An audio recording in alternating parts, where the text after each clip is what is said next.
एक बड़ी प्यारी कथा आती है। बरसाने में एक नया नया किसी का विवाह हुआ, नई नई शादी हुई, नई बहू आई। तो ये जो विवाह हुआ बरसाने में, तो ब्रज जिसके घर बहू आई थी, यानी जो सास थी उसकी, वो राधा रानी को अपने बेटे के ब्याह में निमंत्रण देना भूल गए। निमंत्रण नहीं दे पाई किसी कारणवश। तो ब्याह हो गया, तब याद आया, अरे बड़ी भूल हो गई। बताओ, हमने श्री जी को निमंत्रण नहीं दिया। हम बरसाने में ब्याह है और वो आती, थोड़ा आशीर्वाद प्राप्त होता, और हमने उनको ही नहीं बुलाया। बट अब गलती हो गई, अब क्षमा मांगने जाना चाहिए। तो सास दौड़ी दौड़ी आई राधा रानी के पास, हे किशोरी जी मुझे क्षमा करना, मैं भूल गई, दिमाग से निकल गया। तो श्री जी बोली कोई बात नहीं, अब तो आ गई, अब ठीक है। सास बोली वाह कितनी उदार हैं आप, पर मेरी इच्छा है कि एक बार मेरी बहू का आप मुख देख लें और उसको आशीर्वाद दे दें। राधा रानी बोली ठीक है, उसको यहीं महल में ले आओ। तो सास जा रही है महल में अपनी बहू को ले जाने के लिए। लेकिन अब हमारे ठाकुर जी तो बड़े शरारती हैं, नटखट हैं। सास पहुंचे वाते पहले वाके घर पहुंच गए, और जो नई बहू आई वाते कही तू सो जा, तेरी सास ने कही है कि अभी वो वाकू देर लगेगी आने में, तू सो जा। वाकू सुला दियो और खुद बहू को श्रृंगार करके घूंघट करके बैठ गए। अब सास आई, सास ने देखी, आहा बड़ी मर्यादित बहू है, देखो कैसे एकदम संकोच में, नई नई आई तो थोड़ा संकोच है, घूंघट करके बैठी है। चल, वो ऐसे इशारे से पूछा, कहा? बोले तुझे हमारी ब्रज की जो ठकुरानी है उनके दर्शन कराने लेके चलूं, चल मेरे साथ। चलेगी? अब भीतर तो रसगुल्ले फूट रहे हैं कि आज हमको श्री जी के दर्शन होंगे। तो घूंघट करके बहू लेके पहुंच गई किशोरी जी के पास। बहू ने जाके हाथ जोड़ करके प्रणाम किया।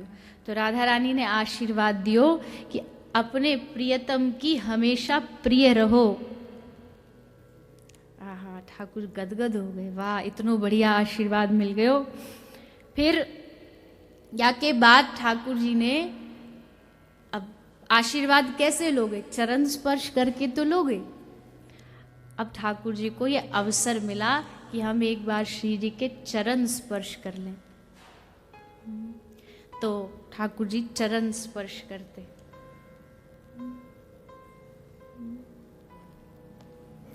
श्री जी के चरण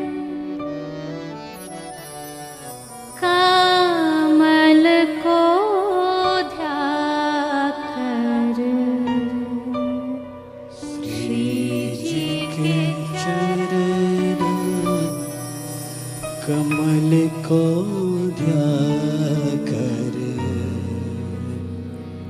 श्री जी के चरण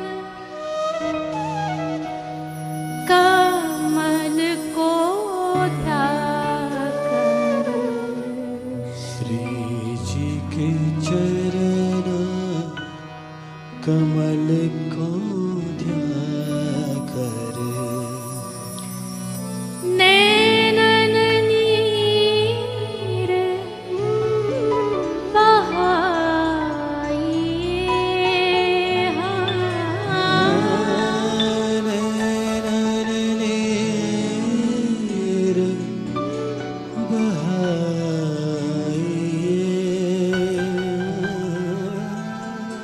नैनन नीर बहाइए।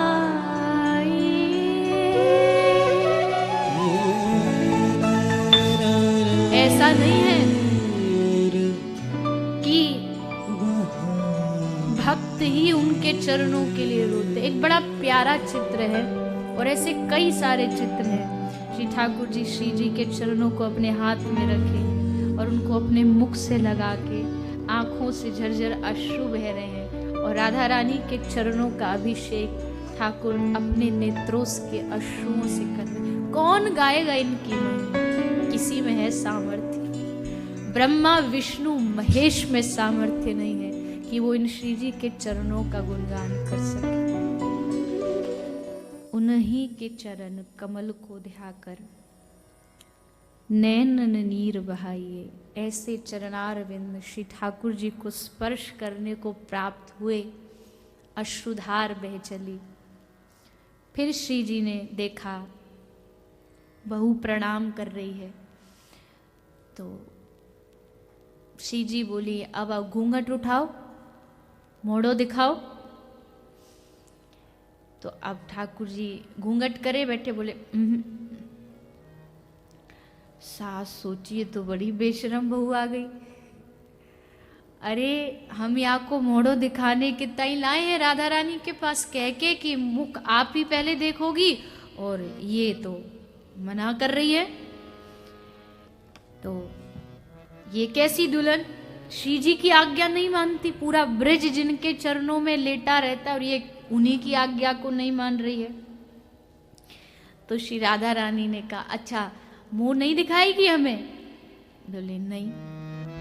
राधा रानी बोली मुंह दिखाई में हम अच्छी अच्छी वस्तु देंगे तुमको, हार श्रृंगार वस्त्र आभूषण सब प्रदान करेंगे, अब अपनो मुंह दिखा दे। पर फिर भी सखी बोली बड़ी हटीली बहू है तू तो।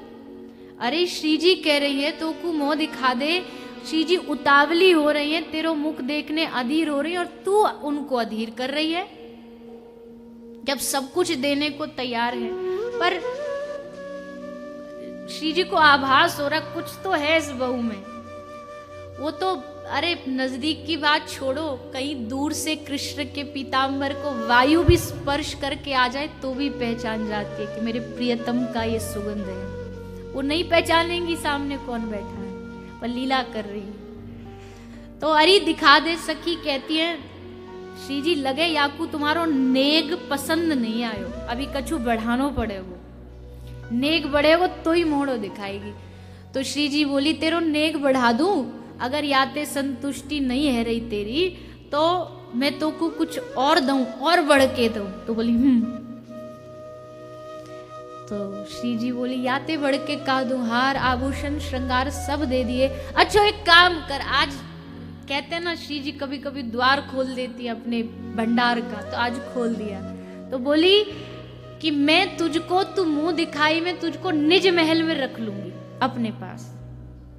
आहा बस अब तो क्या ही बोले, निज महल में वास मिले। जा महल को दूर दूर ते ठाड़े ठाड़े ठाकुर देखते रहे कब श्री जी निकलेंगी, कब एक झलक होगी। वह निज महल में हमको वास मिलेगो, याते बड़े आनंद की सीमा और का होगी।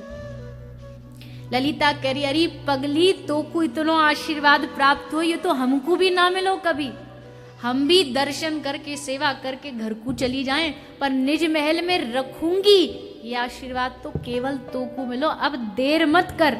और जैसे ठाकुर जी ने घूंघट उठाया तो पूरी सभा में सन्नाटा छा गया। अरे ये कौन सी बहू आई है, सखी सहचरी सब ओढ़ के ओढ़नी हंसने लगी जोर जोर से लज्जा के मारे।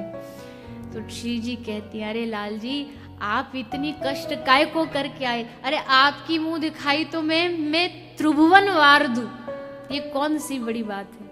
पर ठाकुर जी कहते हैं हमको त्रिभुवन ना चाहिए, आपको निज महल को वास की जो हमारी आस ही सो पूरी है, वही याते बड़ो उपहार हमारो कोई नहीं है सके।